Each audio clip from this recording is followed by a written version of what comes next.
उपस्थित सर्व भाविक आणि सज्जन, समर्थ सेवेकरी, राज्याच्या देशाच्या सीमारेषा ओलांडून स्वामींच्या चरणावर नतमस्तक होण्यासाठी, त्यांचा आशीर्वाद घेण्यासाठी बहुविध ठिकाणांच्या महाराष्ट्रासह विविध राज्यातून आपण आज एकादशीचं औचित्य ठेवून उपस्थित झालात। आज भागवत एकादशी आहे। पुढील येणाऱ्या एकादशीला पंढरपूरची मोठी यात्रा असते, हे आपणाला विदित आहे। आणि राज्यातून देशातून आत्ताच त्याची पूर्वतयारीला अवघे भाविक लोक त्या तयारीत व्यस्त आहेत। आज गुरुवार आणि रविवार या दोघंही दिवशी या ठिकाणी प्रधान केंद्रामध्ये स्वामींचा जनता दरबार भरवला जातो। याला पूर्व परंपरा आहे आणि या पूर्व परंपरेनुसार असंख्य भाविक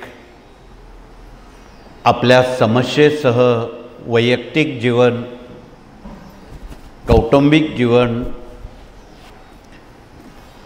सामाजिक जीवन, आध्यात्मिक जीवन आणि राष्ट्रीय जीवन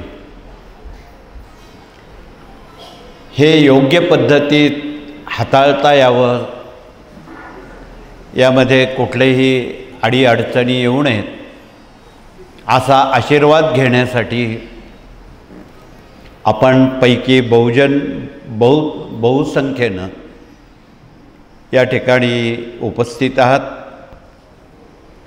वैयक्तिक समस्येवर या ठिकाणी तर मार्गदर्शन केलंच जातं, दुमत नाही, परंतु आपल्या हातून देशाची सेवा घडावी, धर्माची सेवा करता यावी, हा आग्रह या सेवेतून केला जातो।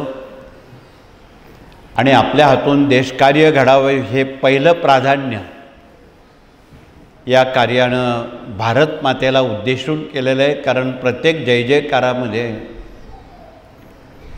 जगात, देशात, राज्यात, गावात भारत माता की जय हा शब्द याच सेवेकरी परिवारातून वापरला जातो, हे आपणाला विदित आहे। म्हणून या कार्याच्या अंतरंगाकडे वळताना या देशातील पुढील नवी पिढी, या देशाचे आदर्श नागरिक, निर्व्यसनी पिढी आणि शाकाहारी पिढी संबोधली जावी। पालक आणि वार्धक्य यात जे अंतर वाढतं आहे ते कमी व्हावं आणि या देशात मूल्य शिक्षण, गर्भसंस्कार आणि शिशुसंस्कार जर करता आले, या देशात वाढते वृद्धाश्रम नक्कीच बंद होते आणि असे आदर्श पुंडलिक आणि असे आदर्श श्रावणबाळ यातून तयार होते। पंढरपूरला तुम्ही प्रति एकादशीला बघता, अनेक जण पुंडलिक होण्याचा प्रयत्न करतात आणि पुंडलिक जर झाले तर निश्चितपणे वृद्धाश्रम बंद होते, हे समीकरण आहे। म्हणून मातृदेवो भव, पितृदेवो भव आणि राष्ट्रदेवो भव ही संकल्पना पूर्वाश्रमीची पुंडलिकाची होती। युगे 28 विटेवरी उभा, करकटेवरी ठेवून या, अर्थ समजला नाही। युग 4च आहेत, कृत, त्रेता, द्वापार आणि कली। मग 28 आले कुठून? 28 हा अर्थ वेगळा आहे। प्रत्येक मन्वंतरात युगामध्ये 60 मन्वंतर येतात। ज्यावेळी द्वापारयुग सुरू झालं त्याचं क्रमांक 28वे मन्वंतर त्याचं नाव वैवस्वत मन्वंतर. ज्या दिवशी वैवस्वत मन्वंतर सुरू झालं त्याच दिवशी भगवान पांडुरंग द्वारकेहून पंढरपूरला आले. ते 28 क्रमाचं म्हणू तो त्यात त्यांनी तो शब्द वापरलेला आहे. युग 28 नाही, युग 4च आहेत. म्हणून याचा मतीत आणि भावार्थ सेवेकऱ्यांसह भाविकांना माहीत असावा म्हणून द्वापार युगापासून भगवान पांडुरंग पंढरपूरला विटेवर उभे आहेत. श्रावण बाळासारखे, पुंडलिकासारखे आदर्श नवी पिढी घडवण्यासाठी त्यांना पंढरपूरला यावं लागलं. हा त्यातला अर्थ आहे. कारण स्वतः मात्र कंसाच्या तुरुंगात ते जन्माला आले. प्रदीर्घ काल मायेची, ममता, पित्याची पाखर त्यांना मिळाली नाही. बालपण मावशीच्या घरी गेलं. अशी माझ्यासारखी अवस्था जनतेत कुणाची होऊ नये म्हणून त्यांना एक आस लागली की मानवजातीत जर अशी स्थिती निर्माण झाली संस्कृती नष्ट होईल. म्हणून त्यांनी सर्वप्रथम धावा केला पंढरपूरला. आणि जो त्यांचा भक्त आपल्या 80 वर्षाच्या वृद्ध माता पित्यांची सेवा शुश्रूषा तो करत होता हे त्यांना माहीत होतं.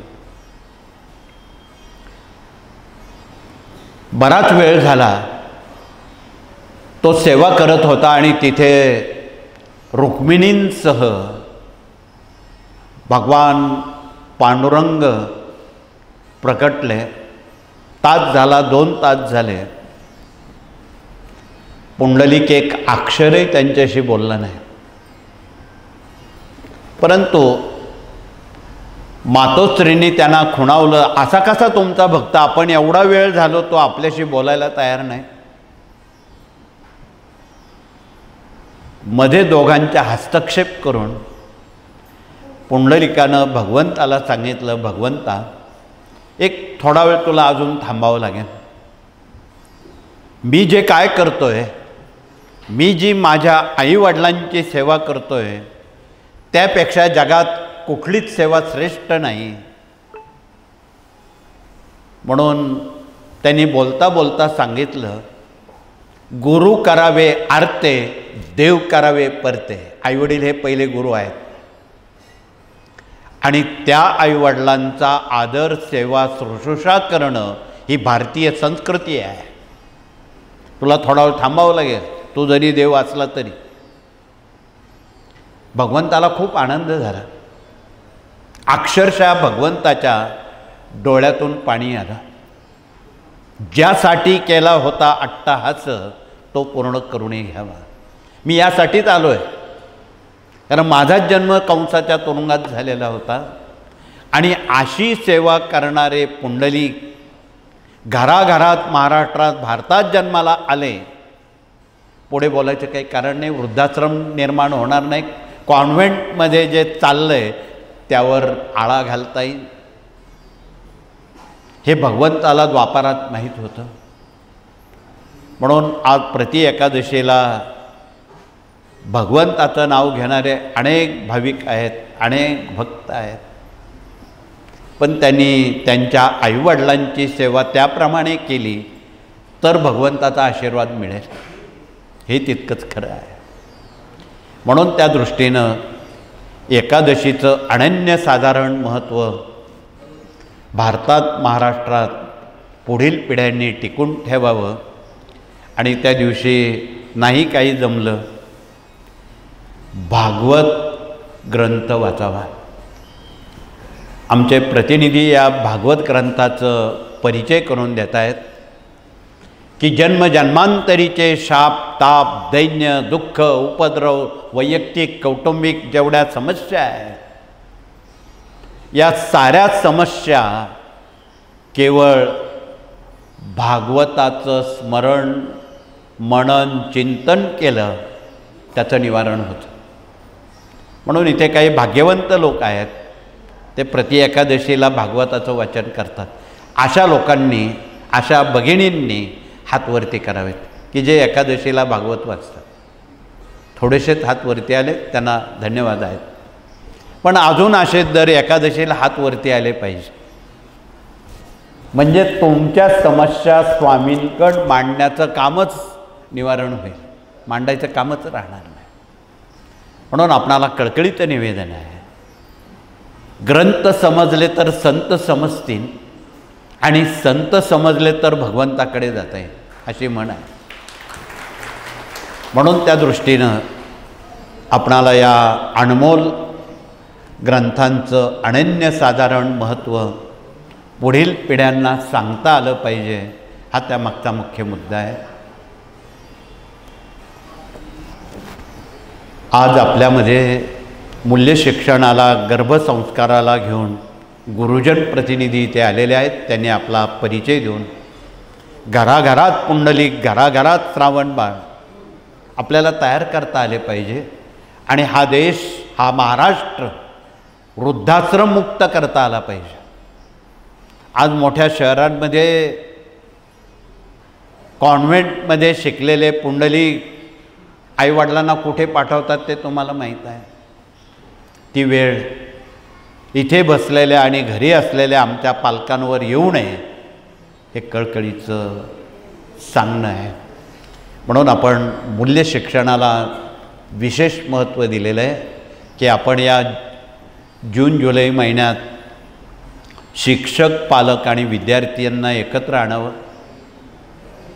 सेवानिवृत्त आणि सेवेत असणारे जे शिक्षक आहेत त्यांनी शाळांवर थोडासा वेळ द्यावा. त्या ठिकाणी शिक्षकांना एकत्र आणून विद्यार्थ्यांना कसं शिकवावं, विद्यार्थ्यांनी कसं शिकावं आणि पालकांनी कसं वागावं, ही एक जीवनाची महत्त्वाची तेरीज आहे. बऱ्याच वेळा परीक्षा जवळ आली की पालक लोक विद्यार्थ्यांना टोचत राहतात, तू अभ्यास करत नाही, तू अभ्यास करत. असं खूप वेळा बोलल्यावर खरंच मुलं अभ्यास करत नाही. परंतु पालकांनी दिवसातून एकदा तरी विद्यार्थ्यांशी गोड बोलावं की तू चांगला अभ्यास करतोस, करतेस, असं जर पालकांनी म्हटलं तर काय हरकत आहे. खात्री आहे की ती मुलं नक्कीच अभ्यास चांगला करते, चांगलं बोललं तर. म्हणून शिक्षकांनी कसं वागावं, विद्यार्थ्यांनी कसं वागावं आणि पालकांनी कसं वागावं, याचा मेळ घालण्याचं काम हे गुरुजन प्रतिनिधी अव्याहतपणे शाळा, कॉलेज, विद्यापीठांमध्ये जाऊन सातत्यानं करतायत. तरच ही संस्कृती टिकेल. आणि संस्कार हे केवळ डोक्यावर करून चालत नाही, ते अंतःकरणावर करावे लागतात. म्हणून संस्कार केले तर संस्कृती टिकेन, संस्कृती टिकली तर धर्म टिकेन आणि धर्म टिकला तरच देश टिकेल. म्हणून आपणाला देश आणि धर्म आणि संस्कार याची जडणघडण या संस्काराशिवाय होणार नाही. माणसं खूप शिकलीत, PhD झाली, कुठं कुठं काय काय, कोणी IAS IPS झालं, पण ते सुसंस्कारित झालेत का, हा विचारवंतांसमोर प्रश्न आहे. कारण मनुष्य जन्माला येताना तो मासाचा गोळा म्हणून जन्म घेतो आईच्या उदरात. तो उपजत ज्ञानी नसतो, त्याला खूप घडवावं लागतं, आकार द्यावा लागतो, तेव्हा त्याचा मानव होतो. त्यातले पहिले गुरु जन्मदाते आईवडील आहेत. दुसरे गुरु प्राथमिक शिक्षण शिकवणारे आहेत. पुढचे गुरु, तिसरे उच्च शिक्षण शिकवणारे आहेत आजच्या भाषेत. त्याच्या पुढचे गुरु पायावर उभं करणारे आहेत. आणि पाचवे गुरु हरवलेली मनशांती जिथे मिळते तिथे पाठवणारे आहेत, त्याला अध्यात्म म्हणतात. असे 5 गुरु ज्या मानव जातीला लाभतील तो खऱ्या अर्थानं मानव होण्यास पात्र ठरेल. म्हणजे आपल्याला मानव म्हणून राहायचं आहे, या 5 गुरूंची गरज आहे. म्हणून आगामी येणारा पुढील पंधरवड्यात गुरुपौर्णिमा आहे. देशभरात गुरुपौर्णिमेचं अनन्यसाधारण महत्त्व महर्षी व्यासांनी अबाधित ठेवलेलं आहे. म्हणून हे जे 5 गुरु आहे, गुरु, सद्गुरू, परमगुरू, परात्पर गुरु आणि गुरुतत्व, हे स्वामी महाराज आहेत, म्हणजे दत्त महाराज आहेत. या 5 गुरूंचं अनन्यसाधारण महत्त्व जनमानसामध्ये पोचवणं, नव्या पिढ्यांना समजून सांगणं, हे या गुरुजन विभागाचं हे काम आहे. ते सातत्यानं हे काम करत असतात. म्हणून आपण सर्व गुरुजनांना, गावात सेवानिवृत्त जेवढे गुरुजन आहेत त्यांच्याकडे अत्यंत प्रेमानं ही जिम्मेदारी द्यावी. तर पुढचा विभाग अंतरंगाकडे वळताना प्रश्न उत्तर मार्गदर्शक प्रतिनिधी आज आपल्यात आलेले आहेत. हा स्वामींचा जनता दरबार आहे. ते आपला परिचय देताना विनामूल्य मार्गदर्शन ते सातत्यानं दिवसभरासाठी करतात. कोणाकडून नया पैसा घेत नाही आणि जे घेतात ते आमचे माणसं नाही. म्हणून त्या दृष्टीनं विनामूल्य मार्गदर्शनाद्वारा हे प्रतिनिधी आपणाला ज्या अडचणी आल्यात, खरं तर आपण आला नाहीत, स्वामींनी आपणाला पाठवलेलं आहे, आणि त्या अडचणी सुयोग्य पद्धतीत सोडवण्याचं काम, मार्गदर्शन करण्याचं काम या विभागातून केलं जातं आहे. म्हणून आपण या विभागाशी संवाद साधावा, घाई करू नये. आस्तमानपर्यंत जेवढे माणसं स्वामी पाठवतील ते रिकाम्या हाताने जाता कामा नये. जाता जाता त्यांनी ज्ञानाची, भक्तीची, कर्तृत्वाची शिदोरी बरोबर न्यावी, हे कळकळीचं निवेदन आहे. म्हणून हा विभाग सक्षम आहे आणि या विभागातून आपणाला निश्चितपणे देशाचं, धर्माचं काम चांगल्या पद्धतीत करण्याला नामी संधी आहे. तर पुढचा विभाग या ठिकाणी विवाह मंडळ आहे. आज जनतेमध्ये, देशामध्ये, राज्यामध्ये मुलामुलींचे प्रश्न ऐरणीवर आहेत. ते सुखकर व्हावेत आणि वेळेत व्हावेत. आयुष्यभर कुठले किंतु परंतु त्यांच्या प्रपंचात येऊ नये, यासाठी या कार्यानं गेले 80 वर्ष आज तागायत जेवढे विवाह स्वामींच्या कृपेनं झाले, आज तागायत एकही घटस्फोट फारकती झालेल्या नाहीत. म्हणून जीवित सुखी करायचं असेल तर भारतीय संस्कृती 4 पुरुषार्थावर आजही उभी आहे. धर्मपुरुषार्थ, अर्थपुरुषार्थ, कामपुरुषार्थ आणि मोक्षपुरुषार्थ, हे 4 पुरुषार्थ या विभागातून सुविद्यपणे सांभाळण्याची क्षमता या विभागांची असली पाहिजे आणि आहे. म्हणूनच आपण हे जनतेपर्यंत पोचू शकतो. म्हणून आपणाला आज बरेच पालक खूप आशेनं आलेले आहेत की आमच्या मुलीचं लग्न वेळेत झालं पाहिजे, आमच्या मुलाचं लग्न वेळेत झालं पाहिजे, तो त्याच्या पायावर उभा राहिला पाहिजे. ह्या माफक अपेक्षा पालक काही घेऊन आलेले आहेत. हरकत नाही, परंतु या विवाह मंडळाकडे आज या मितीला सुमारे 1.5 लाख वधूवर नोंदणी उपलब्ध आहे राज्याच्या 36 जिल्ह्यातून. पालकांना ही एक संधी आहे की तुम्ही त्यांच्याकडे शांतपणे मुलामुलींची माहिती द्यावी, संवाद साधावा, घाई करू नये आणि उचित वेळेत सुमुहूर्तावर मुलामुलींची विवाह करण्याला आपणाला संधी मिळेल. अर्थात हुंडा न घेता, सोनं नाणं न घेता, रुसवे फुगवे, मान सन्मान अपमान याचं विसर्जन करावं, तर तुमचं जीवन यशस्वी होईल. ज्यांच्या स्वभावात रुसवे फुगवे आहेत ते तुम्हाला आयुष्यात सुखी दिसणार नाही, ते तुम्हाला कधी सुखी दिसणार नाही. आमच्या एका कवीनं यावर 2 ओळी लिहिलेल्या आहेत स्वार्थी माणसांबद्दल. स्वार्थाच्या बाजारात किती पामरे रडतात, त्यांना मोद कसा मिळतो सोडून स्वार्थात तो जातो. त्यांना आनंद मिळवता येत नाही. सतत आयुष्यभर दुःख संकट याचा सामना करावा लागतो. म्हणून आपण मुलामुलींची विवाह करताना आजच्या मितीला एक अवघड गोष्ट आपणाला सांगायला हरकत नाही. एक वेळी मुलींचं लग्न करणं फार सोपं आहे. तुम्हाला उलटं वाटेल. आम्ही म्हणतो मुलांचं लग्न करणं फार अवघड आहे. आम्ही उलटं म्हणतो. त्यातही मिळाली सूनबाई चांगली तर ठीक.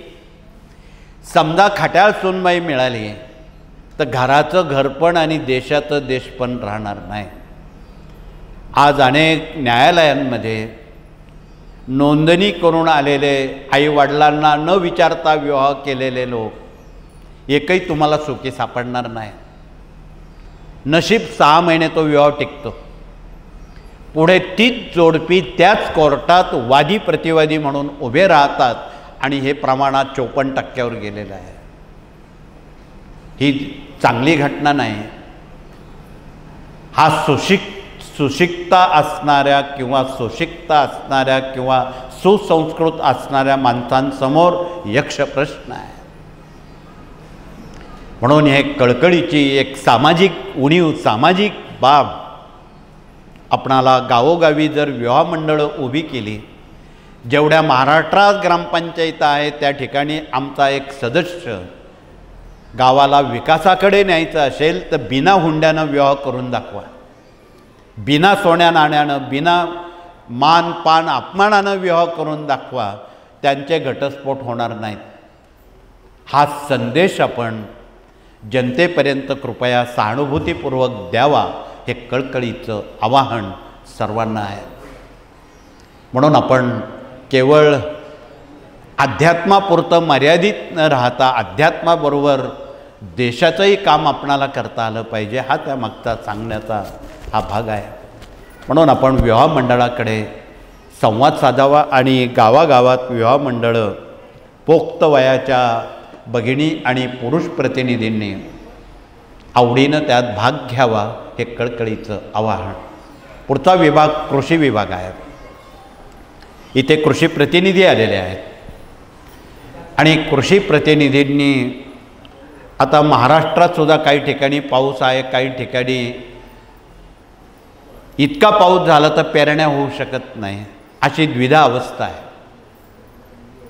पेरणीसाठी पाऊस थांबला पाहिजे असं ते विनंती करतायत आणि पेरणीसाठी पाऊस यावा असं विदर्भात सर्वजण शेतकरी आकाशाकडे नजर लावून बसलेले आहेत.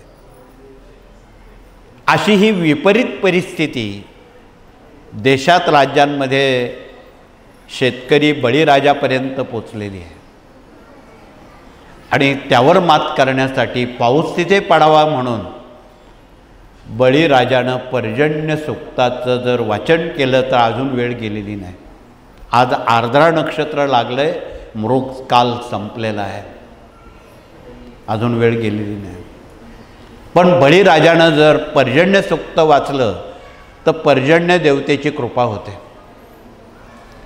म्हणून त्याला आठवण करून देण्यासाठी की बाबा तो फार मोठा ब्रह्मज्ञानी आहे बळीराजा हा, कारण तो अन्न निर्मिती करतो. अन्न हे ब्रह्म आहे आणि त्या ब्रह्माला जो निर्माण करतो तो खरा ब्राह्मण आहे. म्हणून इथे जेवढे शेतकरी बसलेले आहेत ते सारे ब्राह्मण आहेत असा आमचा दावा आहे. गीतेच्या 15व्या अध्यायात त्याचं निर्देश भगवंतानं दिलेले आहे. भगवान श्रीकृष्णांनी त्यांना ब्राह्मण म्हटलेलं आहे. ज्याला शेती करता येते, ज्याला अन्न निर्मिती करता येते तो खरा ब्राह्मण आहे. अन्न हे ब्रह्म आहे. म्हणून या ब्राह्मणाला पर्जन्य सूक्त मराठीत वाचता आलं पाहिजे तर तो पाऊस तिकडे पडेल. म्हणून या सर्व बाबी सामान्य भाषेमध्ये शेतकऱ्यांपर्यंत आपणाला पोचवणं क्रमप्राप्त आहे. शेतीमध्ये माती परीक्षण आहे, पाणी परीक्षण आहे, बीज परीक्षण आहे. शेतीवर अवलंबून असणारे 55 लघुउद्योग आहे. शेतकऱ्यांच्या मुलांनी उद्या नोकऱ्या न शोधता स्वतःच्या पायावर उद्योजक म्हणून जगावं, हा त्यामागचा उद्देश आहे. म्हणून त्यांना उद्योजक बनवण्याचं काम या विभागातून सातत्यानं केलं जातं आहे, हे पण आपण स्मरणात ठेवावं. पुढचा विभाग या ठिकाणी आरोग्य संविधान घेऊन डॉक्टर लोक आलेले आहेत. इथे प्रति गुरुवार रविवारी कमीत कमी 100 रुग्ण तरी कॅन्सरचे येतात. आत्ताही बरेच आलेले आहेत. घाबरून जाऊ नका. केमो हे त्याचं उत्तर नाही आहे. परंतु गेल्या 2-3 दशकापासून संशोधनातून एक गोष्ट समोर आली. त्या वनस्पतीचं नाव सप्तरंगी आहे. हे सप्तरंगीचं मूळ आहे, त्याचा बनवलेला काढा आहे. तो जर रुग्णाला 40 दिवस दिला, रुग्ण ठणठणीत बरा होतो. ज्यांना घशाचा कॅन्सर आहे, रक्ताचा कॅन्सर आहे, त्यांच्यासाठी ही रानभेंडी मधात घासून किंवा ब्लड कॅन्सरसाठी गोमूत्रात प्राशन केले तर 100% 3 आठवड्यात ब्लड कॅन्सर, घशाचा कॅन्सर बरा होतो. ज्यांच्या पोटात कॅन्सरच्या गाठी आहे, गायनॉलॉजिकनं सांगितलेलं आहे, त्यांनी वेखंड गाईच्या गोमूत्रात किंवा मधात घासून प्राशन केल्यास निश्चितपणे पोटातल्या गाठी नष्ट होतात. शक्यतो गोमूत्रात घेणं अधिक चांगलं. ते देशी गाईचं गोमूत्र असावं. म्हणून येणेप्रमाणे जर आपण हा दवा थोडा तुरट कडू आहे, डोळे झाकून तो घ्यावा लागेल एवढंच आहे. परंतु बिना वेदना, बिना केमो आणि बिना शस्त्रक्रिया कॅन्सर बरा होऊ शकतो. घाबरून जाऊ नका. डॉक्टर लोक खूप घाबरून देतात आणि घाबरल्यामुळं माणसं अजून आजारी पडतात. पण त्या डॉक्टरांना जर पाठीवर हात ठेवून सांगितलं, बाबा तुला काही झालेलं नाही, तो एवढा दवा घेत तो लवकर बरा होतो, ही मानसिकता आहे. म्हणून आमच्या सर्व डॉक्टरांनी अशी मानसिकता सांभाळावी. रुग्णाला चांगलं बोलावं आणि लवकर तो बरा व्हावा अशीच भाषा वापरावी, हे कळकळीचं निवेदन आहे. औषधांवर खूप बोलता येईल, कारण आमच्या सर्व माता भगिनींच्या घरी किचनमध्ये मसाल्याच्या डब्यामध्ये डझनभर औषधं आहे. हळद काय काम करते, ज्यांच्या प्लेटलेट किंवा हिमोग्लोबिन कमी झालेलं आहे त्यांना रुपया लागत नाही, घरच्या घरी बरं करतायत. त्यांनी 1 ग्रॅम जिरं विड्याच्या पानात चावून खाल्लं. विड्याच्या पानात फक्त पानच हवं आहे, बाकी कात चुना चालत नाही. 3 दिवसात प्लेटलेट पूर्वपदावर येतात. हिमोग्लोबिन आपणाला अपेक्षित जेवढं लागतं तेवढं वाढतं. तुमच्या मसाल्याच्या डब्यात जिरं आहे, हळद आहे, मिरं आहे, तेजपान आहे, दालचिनी आहे, कितीतरी औषधं आहेत. ती औषधं आहेत, त्याचा वापर जर रसोईत केला तर तुमच्या घरातला एकही सदस्य आजारी पडणार नाही.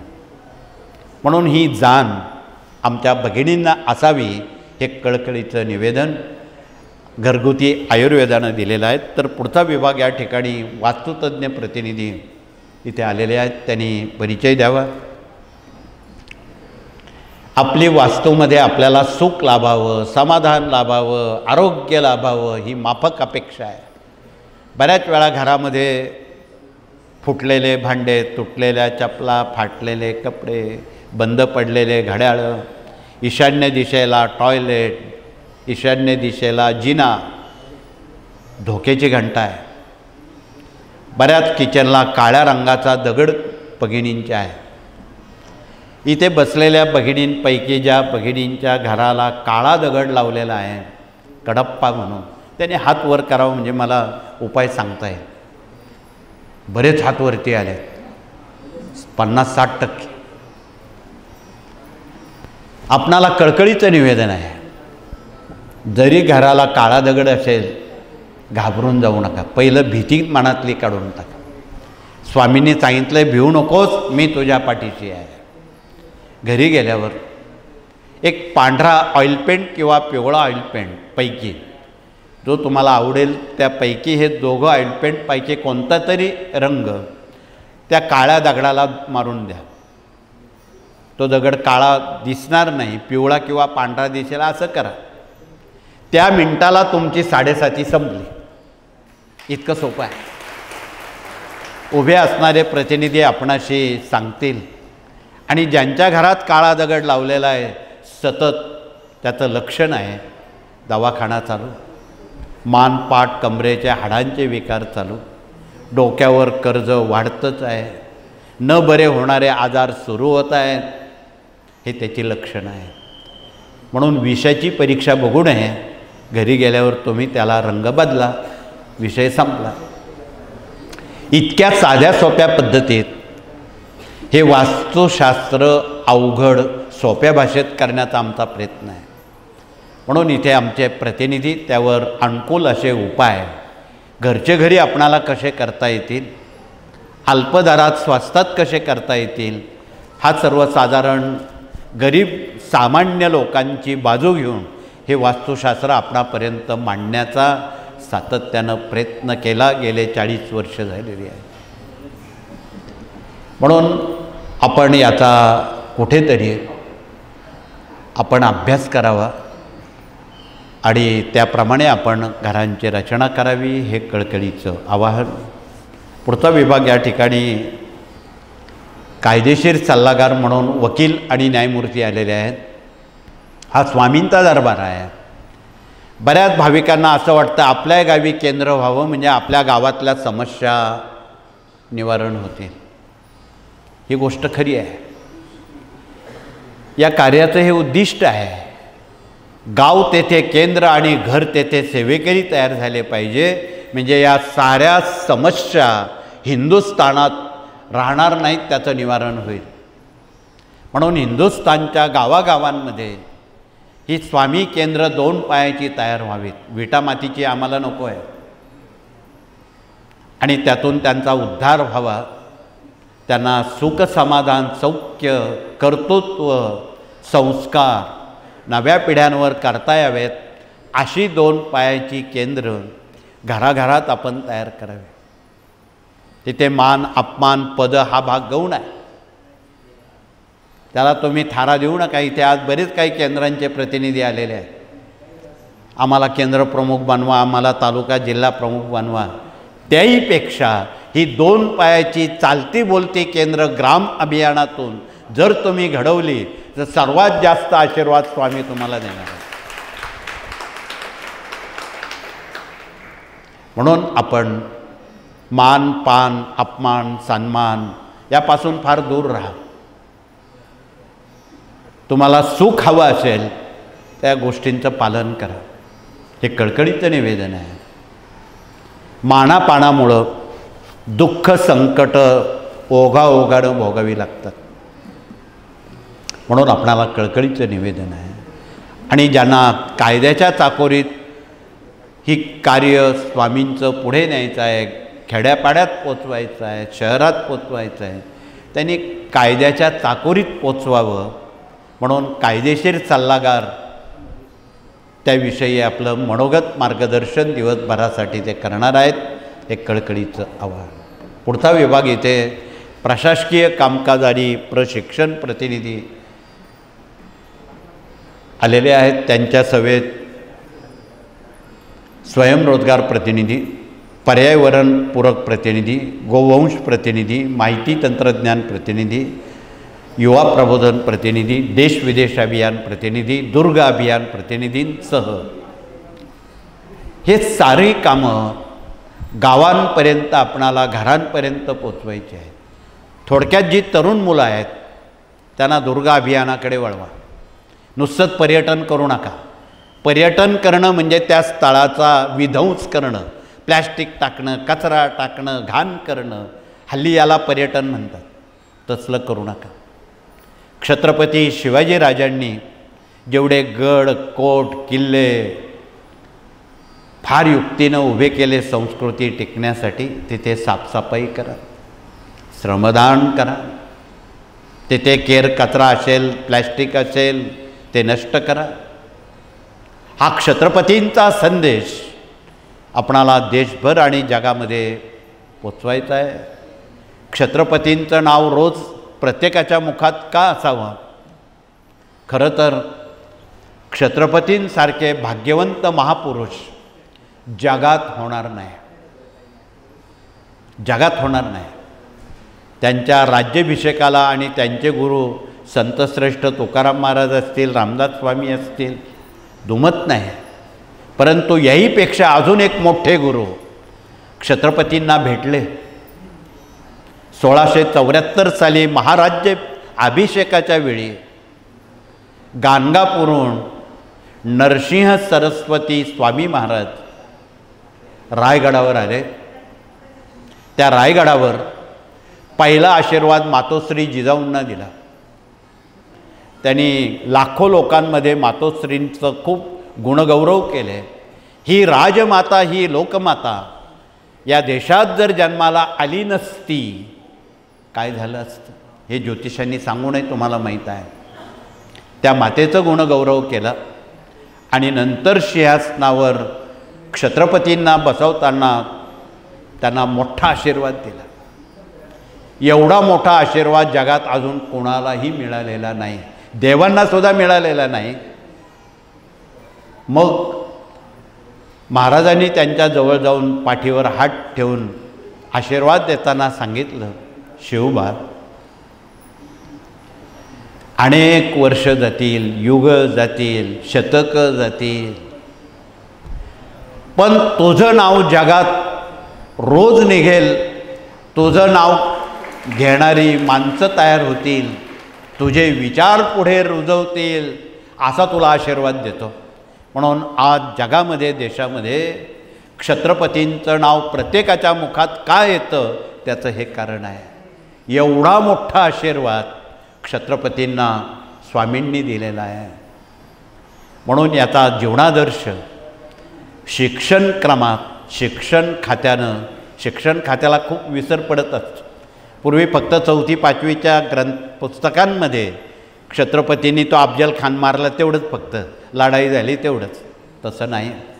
त्यापेक्षा शतपटीनं तुम्ही PhD, IAS, IPS जेवढे अभ्यासक्रम आहेत तिथे शिवाजीराजांचा जीवनादर्श पोचवा, तरच आम्ही शिक्षण खात्याला मार्क देऊ. आपण अशी पत्र राज्याच्या, देशाच्या शिक्षण खात्यापर्यंत छत्रपतींचा जीवनादर्श हयात प्रत्येकाला सांभाळता येईल असंच मार्गदर्शन त्या ग्रंथातून व्हावं अशी माफक अपेक्षा आहे. म्हणून एवढं मोठं कार्य छत्रपतींचं आहे. ते मराठीत वर्णन किंवा कोणत्याही भाषेत वर्णन केलं जाणार नाही. एवढं मोठं काम त्यांनी आपल्यासाठी केलेलं आहे, देशासाठी केलेलं आहे, संस्कृतीसाठी केलेलं आहे, धर्मासाठी केलेलं आहे. म्हणून तो आदर शिक्षण क्रमातून राखला जावा म्हणून सांगण्याचं प्रयोजन. मी अधिक वेळ आपला घेणार नाही. पुढचा विभाग या ठिकाणी याज्ञिकी प्रतिनिधी आणि मराठी अस्मितेत काम करणारा भगिनी वर्ग आलेला आहे. त्यांनी आपला परिचय देऊन हा वादळ थांबवण्याचा ध्वज आहे आणि भूकंप होऊ नये त्याचं यंत्र आहे. अधिक माहिती दिवसभरासाठी इच्छुकांनी देशाच्या मानवजातीच्या कल्याणासाठी याला रुपया खर्च नाही हे कृपया समजून घेण्याचं करावं. यापूर्वी आपण कोयना धरणाजवळ, किलारीला आणि भुजला जिथे जिथे भूकंप झाले तिथे तिथे स्थापना केली. आज तागायत तिथे एकही भूकंप मोठा झालेला नाही. म्हणून हे देशाचं हित आहे, धर्माचं हित आहे. याला स्वामींचं कार्य जबाबदार आहे. म्हणून आपणाला निवेदन आहे, आज अनेक भगिनी आपल्या काही गाऱ्हाणे, आपल्या काही समस्या स्वामी चरणावर मांडण्यासाठी आलेल्या आहेत. पैकी त्यात 2 समस्या महत्त्वाच्या आहेत. समस्या अनेक आहेत पण 2 महत्त्वाच्या आहेत. त्यातली पहिली समस्या व्यसनाधीनता. कुटुंबात काही लोक चोरून व्यसन करतात. मद्यपान आहे, धूम्रपान आहे, मांसाहार आहे, जुगार आहे, बरंच काय काय आहे. या साऱ्या व्यसनांचा पर्दाफाश करायचा असेल तर ह्या भगिनी उभ्या आहेत. त्यांच्या हातात शिवपिंड, शिवरुद्र आहे, रुद्रयंत्र आहे.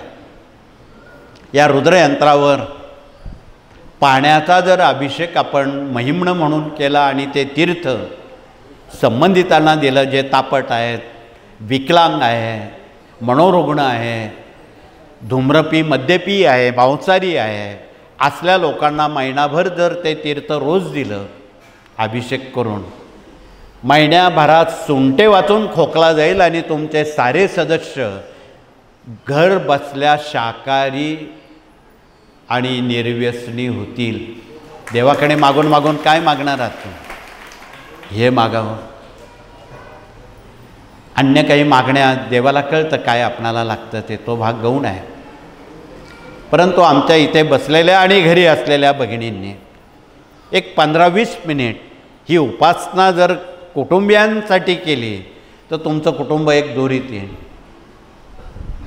म्हणून त्यासाठी हा प्रश्न आमच्या भगिनी मार्गी लावतील आणि त्याचं मार्गदर्शन आपणाला करतील.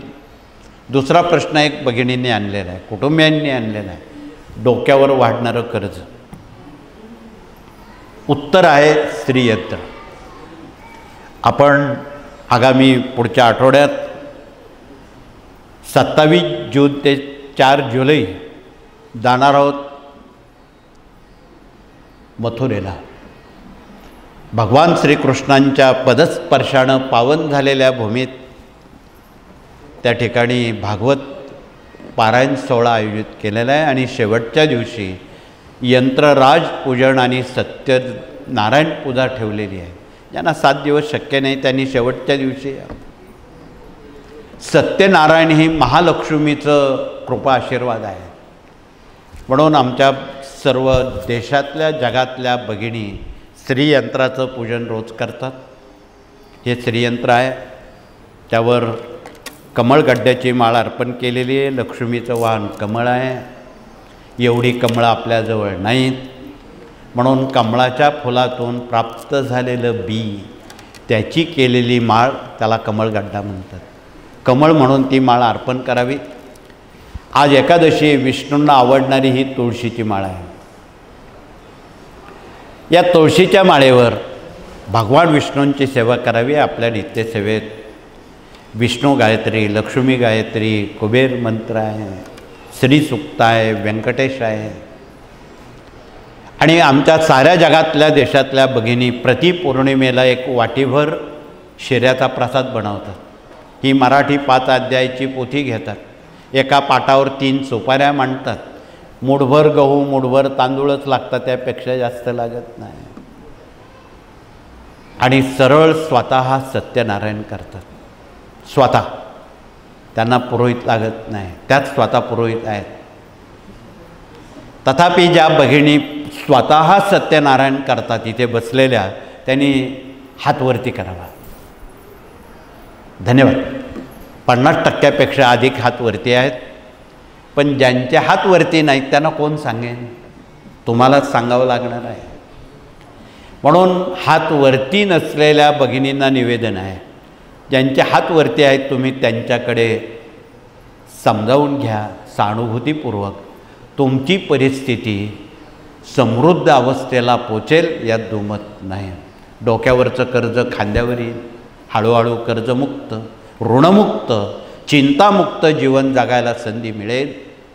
हा एक आपण संदेश आमच्या भगिनींकडून भगिनींनी घेऊन जावा.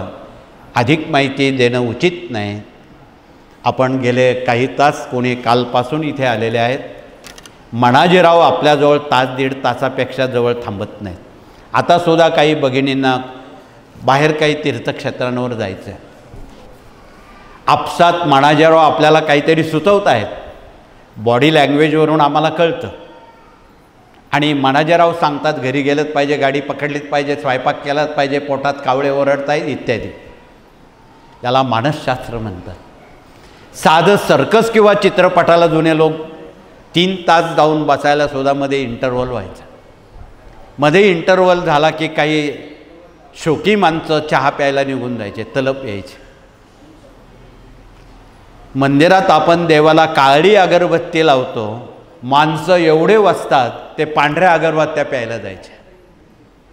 म्हणजे ते देवांपेक्षा श्रेष्ठ असं म्हणायला हरकत नाही. हा थोडा विनोदाचा भाग आहे, म्हणून विनोदातून सांगितलं ते लवकर पटतं. येणेप्रमाणे आपण दिव्यानं दिवा ज्योतीनं ज्योत लावावी, सेवेकरी घडवण्याचा आपण प्रयत्न करावा. किमान महिन्याकाठी जर 10 सेवेकरी तुम्ही घडवले, त्या 10 जणांचं पुण्य तुमच्या खात्यावर जमा होईल. सेवेकरी होताना 3 अध्याय स्वामी चरित्र क्रमशः वाचावेत, 11 माळा जप करावा, पुरुषांनी गुरुवार उपवास करावा, भगिनींनी मंगळवार उपवास करावा. एवढं सांगण्याला फार काही वेगळं करायचं कारण नाही.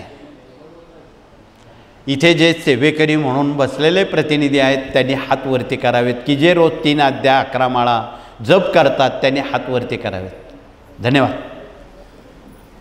असंच आपण इतरांना सांगा, दिव्यानं दिवा लावा, ज्योतीनं ज्योत लावा. याला सेवेकरी घडवणं म्हणतात आणि ते पुण्य न कळत तुमच्या खात्यावर जमा होणार आहे. हा संदेश घेऊन आपण आपल्या गावी अन्यत्र स्वामींचं काम करावं, याचं अभ्यासक, उपासक, प्रचारक, प्रसारक व्हावं, एवढंच कळकळीचं सांगून पुन्हा एकदा मनापासून अंतःकरणपूर्वक आपणाला शुभेच्छा देतो. आणि सामुदायिकरित्या हात जोडून आपण प्रार्थनेनं हे सत्र थांबू. सामुदायिक प्रार्थना होईल. प्रार्थनेनंतर मौनानं प्रथम भगिनी नंबर 1च्या गेटनं समाधी औदुंबर याला केवळ वळसा घालून दरबारात उभ्यानं स्वामींचं नमस्कार करतील. पाठोपाठ भगिनींचं होत नाही तर नंबर 2च्या गेटनं पुरुष प्रतिनिधी ते अनुकरण करतील, पण मौनानं. तुम्ही मौन पाळण्याचं शिका.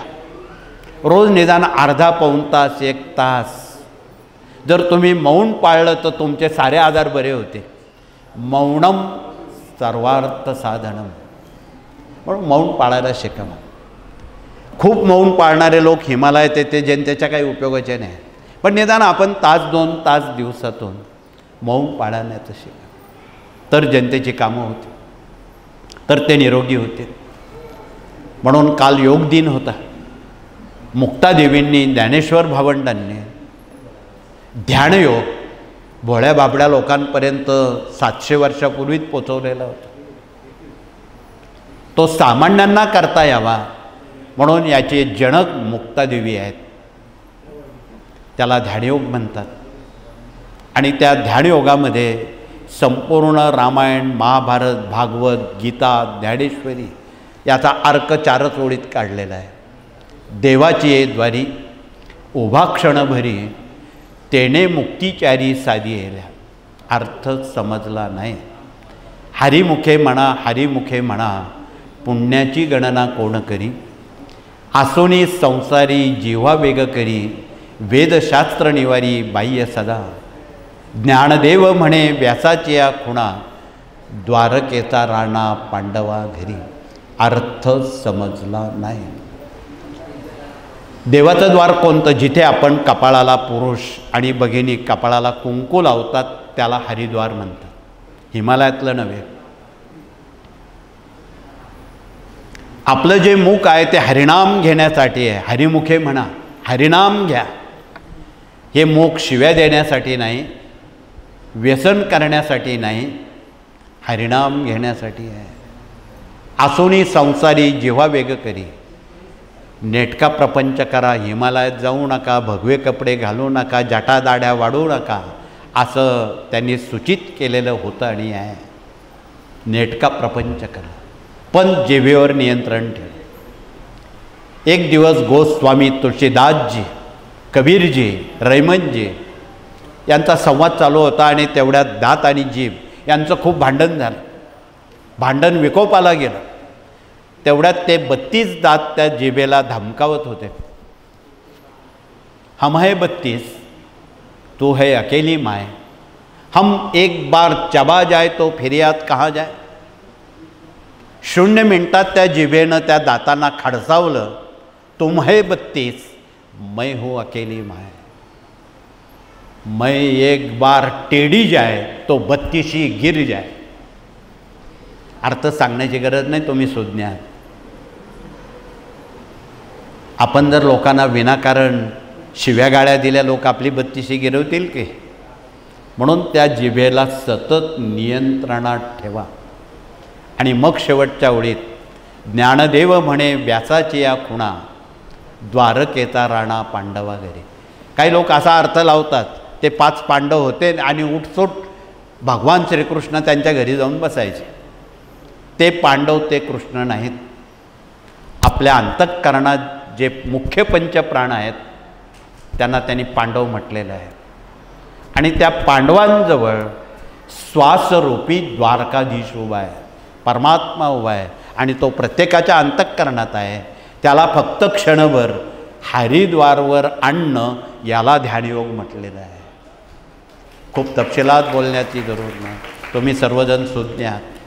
आणि हे भोळ्या भाबड्या अनपढ लोकांपर्यंत मुक्तादेवींनी हा योग शिकवला. किती दूरदृष्टी! तेवढ्यावर त्यांची सारी कामं व्हायची. हवी असणारी मनशांती त्यात त्यांना मिळायची.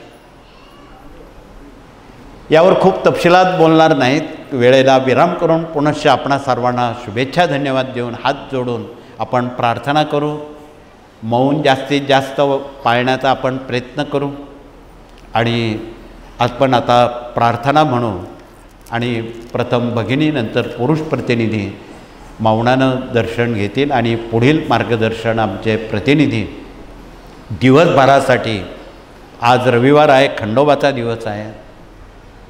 खंडेरावांची सेवा केल्यानं लग्न, कार्य, नोकऱ्या ताबडतोब आशीर्वादातून मिळतात. बरेच लोक खंडोबा देवीला जात नाही. जावं कसं, काय करावं ही माहिती आमचे प्रतिनिधी आपणाशी करतील. मी सांगितल्यावर अजून एखादा तास जाईल. म्हणून आपणाला वेळेला विराम करून पुनश्च एकदा आपणा सर्वांना धन्यवाद देतो. या ठिकाणी थांबतो. श्री स्वामी समर्थ.